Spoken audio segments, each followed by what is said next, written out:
L'année 2016 a été marquée par la consolidation de la coopération entre la République démocratique du Congo et ses partenaires au développement.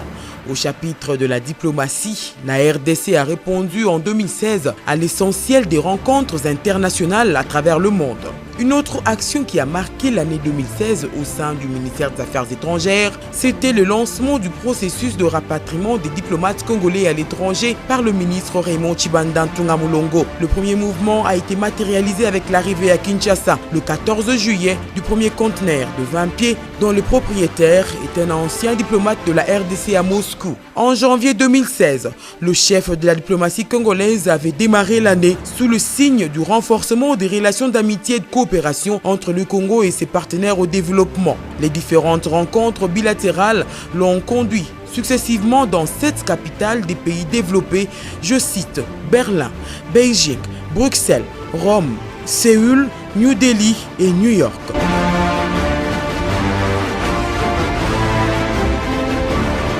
Le 22 janvier 2016 à Berlin, Raymond Tshibanda Ntunga Mulongo répondait à l'invitation officielle de son homologue allemand des Affaires étrangères, Frank-Walter Steinmeier, qui avait déjà effectué une visite de travail à Kinshasa en février 2015. Les deux chefs des diplomaties allemandes et congolaises s'étaient entretenus sur l'affermissement des relations d'amitié et de coopération entre Kinshasa et Berlin. L'Allemagne, première puissance économique de l'Europe, s'intéresse à investir au Congo dans plusieurs domaines d'intérêt commun entre les deux pays. Et dans le même chapitre, en février 2016 à Bruxelles, Raymond Tshibanda Ntunga Mulongo s'était entretenu avec son homologue belge des Affaires étrangères, Didier Reynders, en vue d'évaluer le partenariat de coopération entre Kinshasa et Bruxelles. En visite à Rome le 20 mai, le patron de la diplomatie congolaise s'était entretenu avec son homologue du Vatican, le secrétaire pour les relations avec les États, l'archevêque Paul Gallagher, et à cette occasion, les deux parties procédaient à la signature de l'accord cadre entre le gouvernement du Saint-Siège et le gouvernement congolais. En juillet 2016, le ministre Raymond Tshibanda s'était rendu en République populaire de Chine. En marge du forum des suivis des actions de coopération entre la Chine et l'Afrique à Beijing, Raymond Tshibanda Ntunga Mulongo était reçu par son homologue chinois Wang Yi dans le cadre de l'évaluation du partenariat stratégique de coopération entre Kinshasa et Beijing. Après la capitale chinoise, Raymond Tshibanda s'était rendu à Suzhou pour visiter le parc industriel chinois transformé en une ville moderne située à l'est de la Chine et servant d'exemple des véritables zones économiques spéciales dont le succès a permis à la Chine de relever avec succès les différents défis de son développement socio-économique grâce à la coopération avec Singapour. C'était en présence d'autres chefs des diplomaties africaines.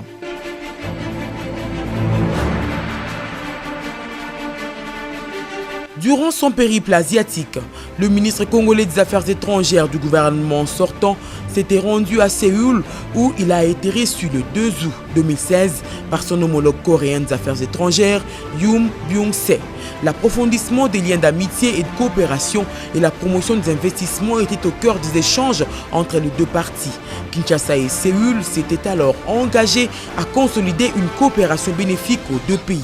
Le 2 août à New Delhi, Raymond Tshibanda avait eu des échanges avec son homologue indien des Affaires extérieures, Madame Sushma Swarez, sur la relance du projet de construction de la centrale hydroélectrique de Katende et de Kakobola, ainsi que sur le suivi d'autres projets de coopération bénéfique aux deux pays. Au rendez-vous annuel des dirigeants de l'Union africaine, Raymond Tshibanda Ntunga Mulongo, chef de la diplomatie congolaise, représentait le président de la République, Joseph Kabila Kabange, au 26e sommet ordinaire de l'Union africaine dans la capitale éthiopienne Addis Abeba. C'était le 30 janvier. En février 2016, le ministre Tshibanda était à Luanda en Angola pour participer à la réunion des ministres des Affaires étrangères de la CIRGL visant à examiner la situation sécuritaire dans la région des Grands Lacs. À Kinshasa, en marge de la conférence sur l'investissement privé dans la région des Grands Lacs, Raymond Tshibanda Ntunga Mulongo avait eu des échanges avec Ban Ki-moon, secrétaire général de l'ONU en visite de travail dans la capitale congolaise. Les processus de paix et de stabilité en RDC et dans la région étaient au cœur des discussions.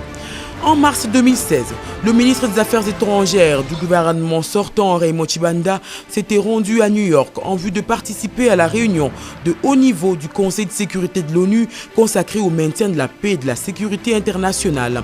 À cette occasion, devant le Conseil de sécurité, Raymond Tshibanda avait réaffirmé l'engagement de son pays à organiser des élections démocratiques et transparentes, l'objectif étant la consolidation de la démocratie en RDC. Le 30 mars 2016 à Bangui, capitale centrafricaine, le chef de la diplomatie congolaise représentait une fois de plus le président de la République, Joseph Kabila Kabange, à la cérémonie d'investiture du nouveau président de la RCA, Faustin Archange Touadéra. Le 25 mai, à Istanbul, en Turquie, le ministre Tshibanda représentait personnellement le chef de l'État, Joseph Kabila Kabange, au premier sommet mondial sur l'action humanitaire. L'agenda humanitaire du monde était au centre des débats. Ce sommet des dirigeants mondiaux était organisé par les Nations Unies et suivi d'une autre rencontre onusienne des pays les moins avancés à Antalya, toujours en Turquie. Le 23 septembre 2016, à New York, le ministre des Affaires étrangères et de la coopération internationale du gouvernement sortant, Raymond Tshibanda Ntunga Mulongo, avait pris une part active à la 71e session ordinaire de l'Assemblée générale de l'ONU. À cette rencontre universelle, il a encore représenté le président de la République démocratique du Congo au plus haut niveau. Au nom de Joseph Kabila Kabange, le chef de la diplomatie congolaise était intervenu du haut de la tribune des Nations Unies pour faire entendre la voix de son pays en réaffirmant l'engagement de la RDC à la mise en œuvre des objectifs du développement durable. Le 27 août, à Nairobi au Kenya, le ministre Raymond Tshibanda avait pris part à la 6e édition de la TICAD, la conférence internationale de Tokyo sur le développement de l'Afrique. Lors du sommet de la TICAD 6, qui se tenait pour la première fois en Afrique, le ministre Tshibanda avait représenté le chef de l'État Joseph Kabila Kabange à ce forum de développement entre le Japon et l'Afrique. Par la suite, il s'était envolé pour le Swaziland, chez le roi Mswati III, au nom du chef de l'État, pour prendre part au 6e sommet des dirigeants de la SADC, communauté de développement de l'Afrique australe. En visite à Antananarivo, capitale de Madagascar, Raymond Tshibanda Ntunga Mulongo avait pris part successivement à 2 sommets sur la grande île malgache, respectivement le sommet du COMESA, marché commun de l'Afrique orientale et australe, puis le sommet de la francophonie, représentant le président de la République démocratique du Congo au plus haut niveau de la rencontre des dirigeants de l'Organisation internationale de la francophonie. En novembre 2016, Raymond Tshibanda était à New York en vue de participer à la réunion du Conseil de sécurité de l'ONU consacrée au maintien de la paix internationale. À l'occasion, le ministre a été reçu pour la 7e fois par le secrétaire général de l'ONU Ban Ki-moon, arrivé fin mandat en décembre 2016. Et à Libreville, au Gabon, le 30 novembre, le ministre des Affaires étrangères et de la coopération internationale du gouvernement sortant représentait une fois encore le président de la République à la 8e session du sommet extraordinaire de la communauté économique des États d'Afrique centrale. Les dirigeants de la CEAC examinaient ainsi la situation politique et sécuritaire dans la sous-région de l'Afrique centrale. Finalement, on en conclut que l'année 2016 s'était clôturée sur une note d'optimiste sur le plan diplomatique en République démocratique du Congo.